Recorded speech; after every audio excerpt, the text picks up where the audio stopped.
కరీంనగర్ నుంచి 3 సార్లు ఇప్పటికే పోటీ చేసి గెలిచి ఇప్పుడు 4వ సారి కూడా బరిలో దిగారు గంగుల కమలాకర్ గారు.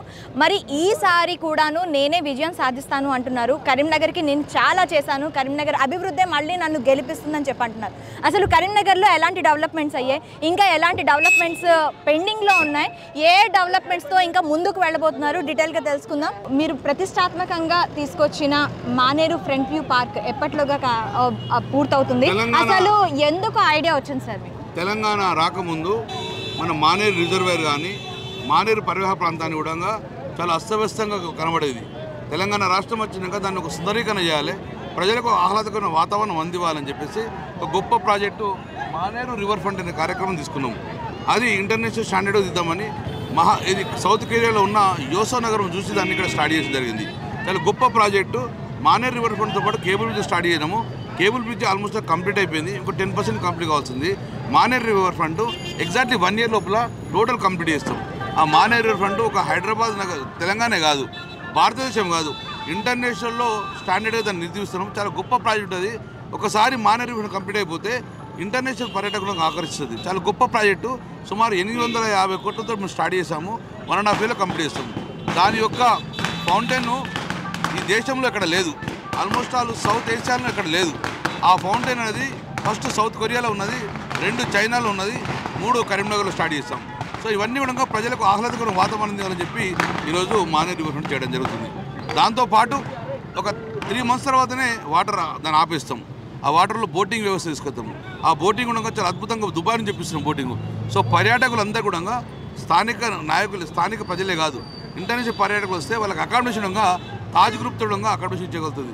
సో చాలా గొప్పగా సింగపూర్లో ఎలా అయితే యూనివర్సిటీ స్టూడియో ఉంటుందో అలాగే కరీంనగర్లో మానేరు రివర్ ఫ్రంట్ స్టార్ట్ చేస్తాం. ఓకే, ఇప్పుడు ఎంత అంటే డెవలప్మెంట్స్ ఎన్ని జరుగుతున్నప్పటికీ, రోడ్స్ డెవలప్మెంట్స్ జరుగుతున్నప్పటికీ, నాలా వ్యవస్థ అభివృద్ధి చెందినప్పటికీ ఫ్లడ్స్లోని కరీంనగర్ కొంత లాస్ అవుతుంది ఫ్లడ్స్ వల్ల. ఈ ఫ్లడ్స్ గురించి మీరు ఎలాంటి జాగ్రత్తలు తీసుకోబోతున్నారు రానున్న రోజుల్లో? 5 సంవత్సరాల క్రితము కరీంనగర్లో వర్షం వస్తే అన్ని ప్రాంతాలన్నీ మునిగేవారు. సో కానీ ఇప్పుడు నేను బేసికల్ సివిల్ ఇంజనీర్ను. సో ఆ సివిల్ ఇంజనీర్ నా వర్ణ ప్రకారం డ్రైనేజ్ సిస్టమ్ చాలా బాగా చేశాను. మొన్న వర్షాలు కూడా ఎక్కడ కూడా ఒక 5 నిమిషాలు వాటర్ ఆగలే. సో ఇప్పుడు ఎంత పెద్ద వర్షం వచ్చినా కూడా కరీంనగర్ మునిగే సమస్య లేదు. కనీసం ఒక 10 minutes వాటర్ స్టాగ్నేషన్ అవసరం లేదు. కాబట్టి కరీంనగర్ సేఫ్ ఉన్నది. దాన్ని ముందస్తుగా మేము చర్యలు తీసుకోవడం వల్ల కరీంనగర్ను మనం వర్షాల నుంచి కాపాడడం జరిగింది, వరదల నుంచి కాపాడడం జరిగింది. నౌ కరీంనగర్ ఇది సేఫ్ ఉన్నది. వరదలు ఎంత వచ్చినా కూడా ఇబ్బందులు ఎక్కడ తయారు చేసుకున్నాం. ఓకే, ఇప్పుడు ముఖ్యంగా తీసుకున్నట్లయితే కరీంనగర్ స్మార్ట్ సిటీగా ఎంపికైంది. ఈ స్మార్ట్ సిటీ అనేది కేంద్ర ప్రభుత్వమే ఇచ్చింది, కేంద్రం ద్వారానే వచ్చింది అని చెప్పి ఇది మా బండి సంజయ్ ద్వారా వల్లే ఇది సాధ్యమయ్యింది అని చెప్పి అంటున్నారు. బండి సంజయ్ సో ఇది రాష్ట్ర ప్రభుత్వం దీని పాత్ర ఎంత ఉంది, ఈ కరీంనగర్కి స్మార్ట్ సిటీ రావడంలో మీ పాత్ర ఎంత ఉంది? బండి సంజయ్ మంత్రి ఎంపీగా అయ్యిండు 2019లో. స్మార్ట్ సిటీ మేము తీసుకొచ్చింది 2016లో. అంటే ఈయన ఎంపీ కాకముందే స్మార్ట్ సిటీ వర్క్ తీసుకొచ్చాము, అయిపోయింది కూడా. గౌరవ ముఖ్యమంత్రి కేసీఆర్ గారు కేంద్రం నుంచి ఒప్పించేసి మేము వినోద్ కుమార్ గారు ఇద్దరం అందరం వెళ్ళి కేంద్రం ఒప్పించుకొని కరీంనగర్ నగరాన్ని అర్హత లేకుండా స్మార్ట్ సిటీ తీసుకోవడం జరిగింది. రాష్ట్ర ప్రభుత్వం సగం పెట్టుకోవాలి డబ్బులు, కేంద్ర ప్రభుత్వం సగం పెట్టుకోవాలి. సో రాష్ట్ర ప్రభుత్వం మేము పెడతామని చెప్పి ముఖ్యమంత్రి చెప్పడం వలన 2016 సంవత్సరంలో మాకు 2015 సంవత్సరంలో మాకు స్మార్ట్ సిటీ రావడం జరిగింది. అది కూడా ముఖ్యమంత్రి గారు చదువుతూనే ఉంది. అప్పుడు బండి సంజయ్ ఎంపీ లేదు, కార్పొరేటర్గా ఉన్నాడు. బండి సంజయ్ కార్పొరేటర్గా ఆ రోజు మా వెంటనే వచ్చి రావడం జరిగింది. అంటే ఎంపీ కాకముందే మేము స్మార్ట్ సిటీ తీసుకొచ్చినాం. అది 2018 కన్నా ముందే almost all smart city works అయిపోయినాయి. మేము 2018 తర్వాత చేసిన ఏ అభివృద్ధి కానీ సీఎం గారు ఇచ్చిన సీఎం వసూలు ద్వారా జరుగుతున్నాయి. ఇప్పుడు కరీంనగర్లో జరిగే ప్రతి పని కూడా సీఎం వసూలు ద్వారా కేంద్ర ప్రభుత్వం యొక్క ₹1 కూడా అందులో పెట్టుబడి లేదు. టోటల్గా ఈ కరీంనగర్లో జరిగే పనులన్నీ కూడా రాష్ట్ర ప్రభుత్వంతో ఇచ్చిన డబ్బులే. మానేరు రివర్ ఫ్రంట్ కానివ్వండి, ఉన్న ఇంటర్నల్ స్మార్ట్ రోడ్స్ కానివ్వండి, కేబుల్ బ్రిడ్జ్ లాంటివి కానీ ఇవన్నీ కూడా రాష్ట్ర ప్రభుత్వం నుంచి ఇచ్చిన నిధులు తప్ప కేంద్ర ప్రభుత్వం ₹1 పిల్లలేదు. కేంద్ర ప్రభుత్వం ఇచ్చిన నిధులు 2018 కన్నా ముందే అవి అయిపోయడం జరిగింది. అది కొన్ని ప్రాంతాలకు పరిమితమైంది, కానీ మిగతా ప్రాంతాలు మొత్తం కూడా స్మార్ట్ సిటీ వర్క్స్ కొన్ని డిజైన్లకు మాత్రం పరిమితము. కానీ కరీంనగర్ మొత్తం కూడా డెవలప్ చేసింది కేవలం సీఎం వసూలు ద్వారా రాష్ట్ర ప్రభుత్వం కేసీఆర్ ఇచ్చిన డబ్బులతో చేయడం జరిగింది. అయితే ఇప్పుడు 2018 నుంచి 2023 వరకు రాష్ట్ర ప్రభుత్వం కరీంనగర్కి ఎన్ని అంటే నిధులు ఎంతవరకు సమకూర్చిందంట? 40-50 సంవత్సరాల్లో తేని డబ్బులు ఈ 10 సంవత్సరాలు తీసుకోవడం జరిగింది. 40-50 సంవత్సరాల్లో నాకు తెలిసిన ప్రకారం అయితే 200-300 కోట్ల కన్నా రాలేదు. కానీ ఈ 10 సంవత్సరాల్లో సుమారు 2000 కోట్ల పైచిలకు నిధులు రావడం జరిగింది. అందుకే కరీంనగర్ నగరం ఒక దేశంలో ఒక రాష్ట్రంలోనే నెంబర్ 2 స్థాయికి తీసుకొచ్చడం అంటే ఈ 10 సంవత్సరాల్లో నేను తెచ్చిన నిధుల వలన. కేసీఆర్ గారు ఇవ్వడం వల్ల ఈరోజు తీసుకొచ్చారు కాబట్టి సెంట్రల్ గవర్నమెంట్ రూపాయి కూడా ఇవ్వలేక జరిగింది. సెంట్రల్ గవర్నమెంట్ ఇచ్చిన పైసలు 2018 ముందే ఇచ్చింది, కానీ దాని తర్వాత ఇచ్చేది. తర్వాత జరిగే అభివృద్ధి మొత్తం కూడా రాష్ట్ర ప్రభుత్వం సంబంధించింది. సుమారు 2000 కోట్ల పైచిలకు నిధులతోటి కరీంనగర్ నగరాన్ని డెవలప్ చేస్తుంది. అయితే ఇప్పుడు పక్కనే ఉన్న వరంగల్ కూడా స్మార్ట్ సిటీ అయింది, కరీంనగర్ కూడా స్మార్ట్ సిటీ అయింది. కాకపోతే వరంగల్ కన్నా కరీంనగరే ఎక్కువగా ఫోకస్ అవుతుంది స్మార్ట్ సిటీగా. ఎందుకని అంటారు మీరు? అలా ఎలా డెవలప్ చేయాలి? నేను బేసికలీ సివిల్ ఇంజనీర్. ఇక్కడ సింగిల్ లీడర్షిప్ ఉంటుంది. నేనే కూర్చొని ఏ రోడ్ ఎలా ఉండాలి, ఏ ఐలాండ్ ఎలా ఉండాలి అని మొత్తం నేను డీల్ చేసుకొని సింగిల్ మ్యాన్గా కాంట్రాక్టర్తో మాట్లాడుకొని పనులు చేయించిన. శాంక్షన్ చేయడమే కాదు, రోడ్లు డిజైన్ చేయడం కాదు, రోడ్లు ఉండి శాంక్షన్ చేసేదాకా, శాంక్షన్ చేసి వర్క్ అయ్యేదాకా నేను వెంబడను. కాబట్టి ఇప్పుడు అద్భుతంగా కన్వర్ట్ ఇన్ఫ్రా చేసినాను. ప్రతి పనిలో నా పాత్ర ఉంది కాబట్టి నేనే దాన్ని మానిటరింగ్ చేసిన కాబట్టి పనులు తొందరతో చేయించుకున్నాను. కాంట్రాక్టు ఇంజన్లు అందరితో కోఆర్డినేట్ చేసుకొని ఈ దేశంలోనే స్మార్ట్ సిటీ వర్క్స్ అంత తొందరగా చేసిన నగరం లేదు, కేవలం కరీంనగర్ నగరాన్ని తీసుకునేది.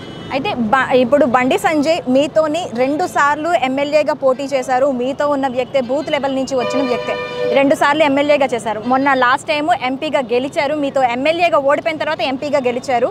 ఆ తర్వాత రాష్ట్ర ప్రధాన కార్యదర్శిగా బాధ్యతలు చేపట్టారు. ఇప్పుడు మళ్ళీ కేంద్రంలో ఆయన హవా నడుస్తూ ఉంది.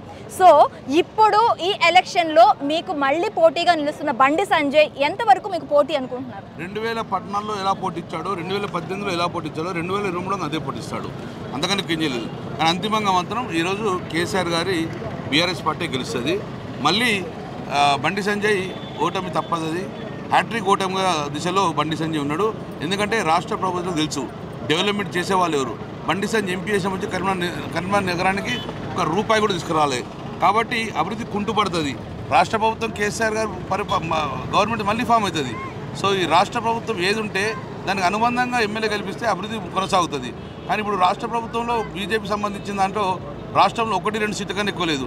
సో ప్రతిపక్ష నాయకులు ఓటేస్తే ఓటు వృధా అవుతుందని చెప్పి మన అభివృద్ధి కుంటుపడుతుందని ప్రజలు ఆలోచిస్తారు. కాబట్టి ఈసారి మాత్రం బండి సంజయ్ గట్టి పరిస్థితుడంగా ప్రజలు ఓట్లేసే పరిస్థితి లేదు. అతను థర్డ్ ప్లేస్కి వెళ్ళిపోయే అవకాశం ఉంటుంది. అంటే ఇప్పుడు జడ్పీటీసీగా ఉన్న జడ్పీటీసీ సర్పంచ్గా ఉన్న కుర్మల శ్రీనివాస్ మీ మీద ఎమ్మెల్యేగా చేస్తున్నారు. అది ఎంతవరకు మీకు ప్రాబ్లం అవుతుంది అనుకుంటున్నారు? ఏం ప్రాబ్లం కాదండి. అతను ఒక ల్యాండ్ గ్రాబరు. 80% ఆయనకు ల్యాండ్ గ్రాబ్ కేసుని అక్కడ కాంగ్రెస్ దగ్గర టికెట్లు అమ్ముకునే వ్యవహారం ఉంటుంది. ఆ ఒక సంస్కృతి ఉంటుంది. కాబట్టి ఎవరు ఎక్కువ ఇస్తే వాళ్ళకు డబ్బులు ఇచ్చి కొనుక్కొచ్చుకుంటారు. సో ఇతను డబ్బులు ఎక్కువ ఇచ్చి కొనుక్కున్నాడు. వాళ్ళు పార్టీ టికెట్ ఇచ్చినప్పుడు ఈయన వ్యక్తిత్వం ఏంది, ఈయన కేసులు ఉన్నాయా, ఈయన పరిపాలన ఏంది, ఆయన ల్యాండ్ గ్రాబరా లేకుంటే రౌడీ షీటరా అని ఏం చూడకుండా ఎవరు ఎక్కువ డబ్బులు ఇస్తే వాళ్ళకు ఇచ్చిన సంస్కృతి ఈరోజు కాంగ్రెస్ పార్టీలో ఉన్నది. కాబట్టి ఆయన డబ్బులు ఇచ్చి తెచ్చుకున్నాడు. డబ్బులు ఇస్తే రౌడీ షీటర్ కాదు, మర్డర్ చేసిన కూడా తీసుకొచ్చుకునే అవకాశం కాంగ్రెస్ ఉంటుంది. కాబట్టి ఆయన 80%గా ఆల్మోస్ట్ డిపాజిట్ అనే పరిస్థితి ఉంటుంది. ఎందుకంటే ప్రజలు ఓటేసే పరిస్థితి లేదు. అతను ఒక సర్పంచ్గా ఉంటేనే గన్ని ల్యాండ్ గ్రాబింగ్ కేసులు గన్ని కేసులు ఉన్నాయి. ఎమ్మెల్యే అయితే గిట్ట కరీంనగర్ నగర ప్రజలు ఆగుతారా, కరీంనగర్ ఉన్న ప్రజల యొక్క ఆస్తులు ఆగుతాయా అని చెప్పి ఈ విధంగా ఉన్నాయి. కాబట్టి 80%లో ఆయన సర్పంచ్కి ఎన్ని ఓట్లు పడ్డాయో ఈసారి ఎమ్మెల్యే కూడా అన్ని ఓట్లు పడే అవకాశం ఉంటుంది. అయితే ఇప్పుడు సైమల్టేనియస్గా ఇక్కడ కుదరదు సార్. ఇది 3 వ్యక్తులు ఒకే 3 పార్టీల నుంచి 3 వేర్వేరే పార్టీల నుంచి ఒకే కమ్యూనిటీకి చెందిన వ్యక్తులు మీరు 3 కూడా. మరి ఆ కమ్యూనిటీ వైజ్గా మీకు ఏమైనా ప్రాబ్లం వస్తుందంటారా? మా ఓట్లు చీల్చేందుకు చేసిన కుట్రనే. 80%లో గంగుల కమలాకర్కి ఒకటే కమ్యూనిటీ ఓటు పడకుండా చీల్చడం వల్ల బీజేపీ పార్టీ లబ్ధి పొందాలని చెప్పి ఒక కుట్రో భాగము. ఎట్టి పరిస్థితుల్లో కూడా కుర్మల శ్రీనివాస్ వ్యక్తికి బండి సంజయ్ టికెట్ ఇప్పించుంటాడు. బండి సంజయ్ డబ్బులు పెట్టి కొనిస్తాడు. కాబట్టి ఆ దిశగా పోతున్న కాబట్టి ఎవరు ఏమన్నా ప్రజలు మాత్రం 1 సైడ్ ఓటింగ్ టీఆర్ఎస్కి ఇస్తారు. వాళ్ళు ఎన్ని కుట్రలు పడినా ప్రతిసారి కుట్రలు పంతారు. ఎన్ని కుట్రలు పడినా మళ్ళీ టీఆర్ఎస్ పార్టీ గెలుస్తుంది. ఓకే సార్, ఇప్పుడు మళ్ళీ మీకే టికెట్ ఇవ్వడానికి ఏంటి కారణం? నేను ప్రజల మధ్యన ఉంటా, ఒక సిన్సియర్ పార్టీ కార్యకర్తను, పార్టీకి విధేయంగా ఉంటా, కేసీఆర్ విధేయంగా ఉంటా, పార్టీ ఏ ఆదేశం ఇస్తే దాన్ని పనిచేస్తా, పార్టీ ప్రజలకు పనిచేయమన్నా ప్రజల మధ్యన ఉంటాను, ప్రజలకు పనిచేస్తున్న కాబట్టి డెఫినెట్గా ప్రజల మధ్య ఉన్న వరకు పార్టీ టికెట్ ఇస్తుంది. కాబట్టి అందుకే మా కేసీఆర్ గారు నాకు మళ్ళీ టికెట్ ఇవ్వడం జరిగింది. అయితే కరీంనగర్కి మళ్ళీ మీరు గెలిస్తే ఏం గిఫ్ట్ ఇవ్వబోతున్నారు? ప్రజలకు ఉపాధి కల్పించే విధంగా సుమారు 10,000 ఉద్యోగాలు వచ్చే విధంగా ఒక మల్టీనేషనల్ కంపెనీ, ఒక సాఫ్ట్వేర్ లాంటి కంపెనీ, ఇండస్ట్రీ లాంటి కంపెనీ తీసుకొచ్చి ప్రజలకు ఎంప్లాయ్మెంట్ క్రియేట్ చేసేందుకు కూడా నేను మాటిస్తున్నాను. ఈసారి ఖచ్చితంగా ఇండస్ట్రీ ఇప్పుడు నేను గ్రౌండ్ రిపోర్ట్లు ఇప్పుడు చెప్తున్నాను సార్, నేను గ్రౌండ్లో చేస్తున్నాను. ఎంప్లాయ్మెంట్ లేదు అనేది మీ నియోజకవర్గంలో ఎక్కువగా వినిపిస్తున్న మాట.